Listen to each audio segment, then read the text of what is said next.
তাদের ধারণা ছিল আবু জাহেল, উতবা, সাহেব, আবু লাহিব সমাজের বড় বড় নেতা ছিল। কোন নেতারে আল্লাহ নবী বানায় নাই, গরিব লোকরে আল্লাহ নবী বানাইছে।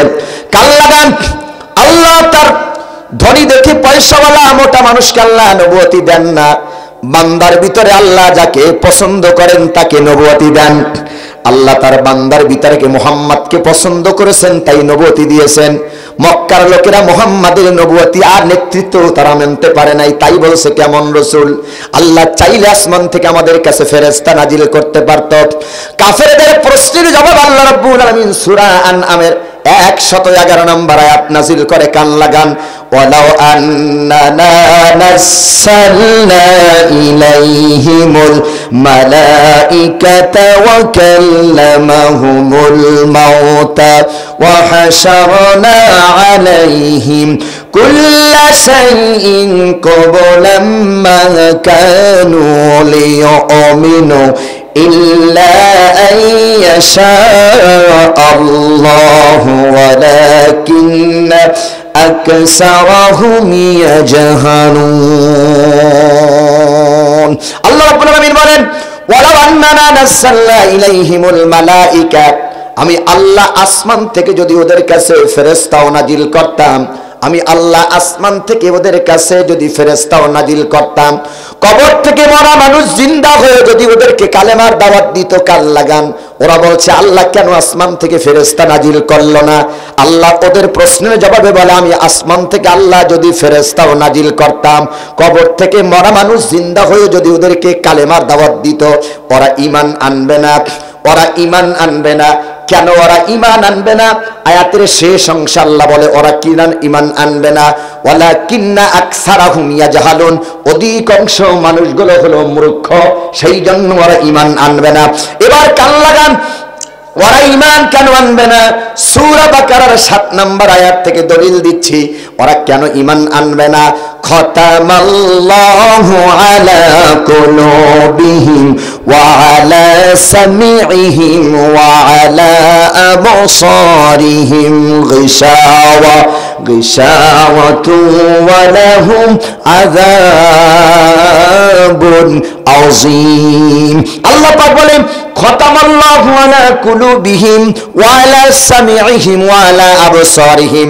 খতামাল্লাহু আলা কুলুবিহিম, যাদের অন্তঃকরণের ভিতরে আল্লাহ তালা লাগায় দিয়েছেন, মোহর লাগায় দিয়েছেন, ওরা শোনে না, দেখে না। কান লাগান, ওদের চোখ আছে, দেখে না, কান আছে, শোনে না, অন্তর আছে, বোঝে না। তারা কারা? উলাইকা কাল আনআম, তারা হলো চতুষ্পদ যন্ত্র। বালহুম আদল, তার থেকেও তারা নিকৃষ্ট।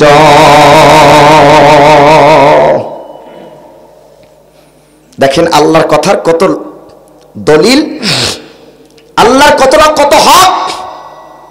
আসমান থেকে ফেরেশতাও নাজিল করলে, কবর থেকে মরা মানুষ জিন্দা হয়ে যদি ওদেরকে কালেমার দাওয়াত দেওয়ার ঈমান আনবে না। কেন ঈমান আনবে না?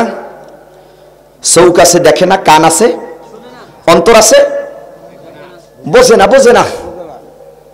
উলাইকা কাল আনআম, তারা চতুষ্পদ যন্ত্র। আসেন মিসালটা একটু আমি দেই। চতুষ্পদ যন্ত্র, এদেরকে যতই আপনি শুনাইতে চান না কেন শুনতে চায় না।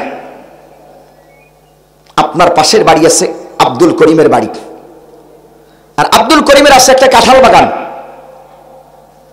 আপনি একটা ছাগল অথবা বকরি পালেন, ছাগলটা যদি সারাদিন বুখারী, মুসলিম, তিরমিজি, আবু দাউদ, নাসাই যদি পড়ান, পরে যদি বলেন ছাগল আব্দুল করিম আমার শত্রু, সাবধান, আব্দুল করিমের বাড়িতে যাবে না, কাঁঠাল গাছের কাঁঠালে পাতা খাবে না।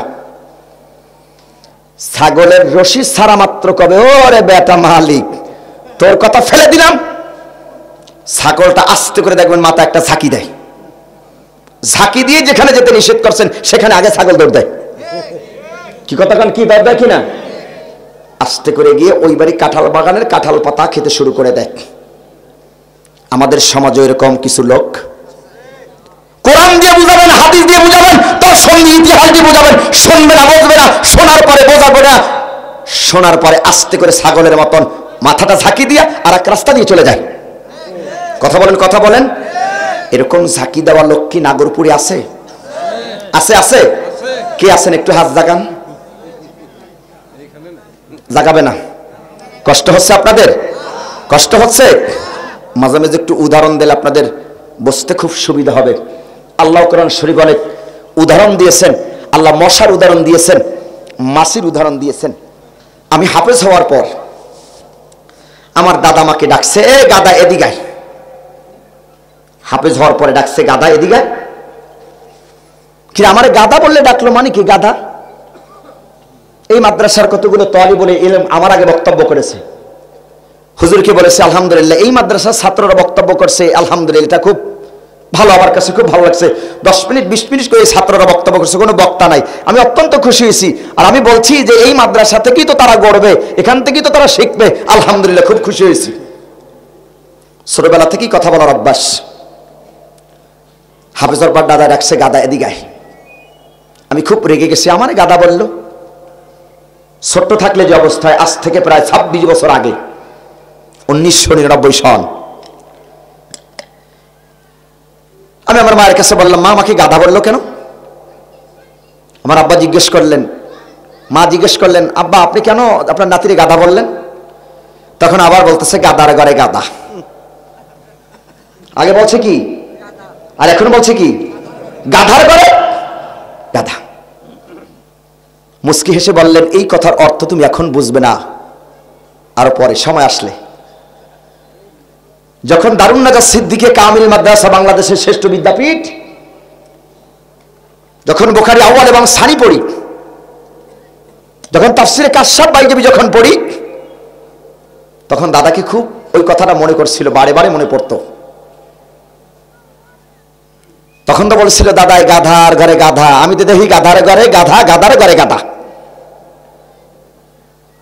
সূরা জুমায় আল্লাহ বলছে, মাসালুহুম মিনাত তাওরাত সুম্মা লাম ইয়াহমিলুহা কামাসালিল হিমার ইয়াহমিলু আসফারা। হিমার মানে হলো গাধা, হামালা ইয়াহমিলু বহন করে গাধায়, তার পিঠের উপরে তাওরাত। কিন্তু গাধায় জানে না তার পিঠে তাওরাত। এই তাওরাতের অর্থ গাধায় বুঝে না।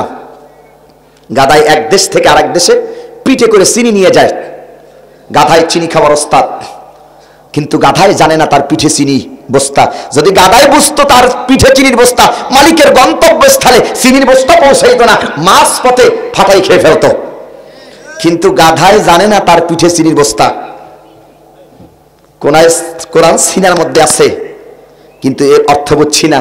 এই নাগরপুরে এমন কোনো বাড়ি নাই, এমন কোনো ঘর নাই কোরআন শরীফ নাই। প্রত্যেকের বাড়ি 2-1 জেল কোরআন শরীফ আছে, কিন্তু ম্যাক্সিমাম বাড়িতে আল্লাহর কোরআন তেলাওয়াত হয় না। যদি আমরা কোরআন বুঝতাম, তাহলে অনেক আগেই এই জমিনে ইসলামী রাষ্ট্র কায়েম হয়ে যেত। আমরা কোরআন বুঝি নাই। গাধায় যেমন পিঠের ভিতরে তাওরাত বহন করে চলছে, আজকে আমরা গোটা পৃথিবীতে মুসলিম জাতি আল্লাহর কোরআন বুঝি নাই। যদি কোরআন বুঝতাম, রান্নাঘর থেকে শুরু করে সংসদ পর্যন্ত প্রত্যেকটা ক্ষেত্রে ক্ষেত্রে যদি আমরা কোরআনকে প্রতিষ্ঠিত করতে পারতাম, নাস্তিকবাদীরা এদেশের আলেমদের গলায় ফাঁসির রশি ঝুলাতে পারতো না। কথা বলে ঠিক কিনা? কোরআন বুঝি নাই। তাহলে গাধার ভিতরে আমাদের ভিতরে কোনো পার্থক্য? বলেন, গাধার ঘরে কথা বলেন, গাধার ঘরে। যদি কোরআন না বুঝি, যদি কোরআন আসতেছে সামনে, আবার আপনারা মনে করেন না আমাকে মনে হয় গাধা বলছে, না, আমিও গাধার ঘরে গাধা। রাসূল দাওয়াত নিয়ে গেছেন, আর ওরা মাথা আস্তে করে কি দেছে? কথা না কি দেছে? ঝাঁকি দেছে। এরকম ঝাঁকি দেওয়া লোক আমাদের সমাজে ছাগলে ঝাঁকি দেয়।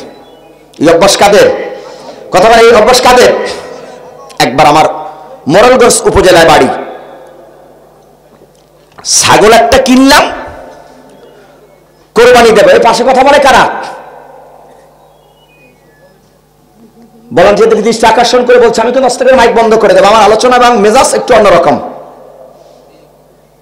কথা বলতে অনেক কষ্ট হয়। ছাগল কিনে বাড়ির দিক রশি ধরে টেনে টেনে নিয়ে যাচ্ছি, মাঝপথে দেখি ছাগল ব্রেক দিচ্ছে। আপনাদের এই নাগরপুরের ছাগল কি ব্রেক দেয়? কতক্ষণ দেয়? তাহলে আমাদের মোরেলগঞ্জ বাগেরহাটের ছাগল আর আপনাদের নাগরপুরের ছাগলের তরিকা ঠিক আছে? কি আছে তরিকা? কিন্তু ছাগল ব্রেক দিল কেন? টাকা তো কম দিন, ছাগল ব্রেক দিল কেন? ছাগল থেকে কি শিক্ষা দিচ্ছি? কান লাগান। ছাগল ব্রেক দিয়ে কোনো দিক তাকায় না, সোজা মালিকের দিক তাকিয়ে থাকে। মালিকের দিক তাকিয়ে ছাগল মালিকের তিনটা মতলব পেশ করে। এক নম্বর দেখে মালিককে আমাকে জবাই করার জন্য নেয়, দুই নম্বর দেখে মালিককে আমাকে বিক্রি করার জন্য নেয়, তিন নম্বর দেখে মালিককে আমাকে ঘাস খাওয়ার জন্য নেয়। একটা ছাগল ব্রেক করে মালিকের কয়টা মতলব দেখলো? জবাই দেওয়া, ঘাস খাওয়া, বিক্রি করা।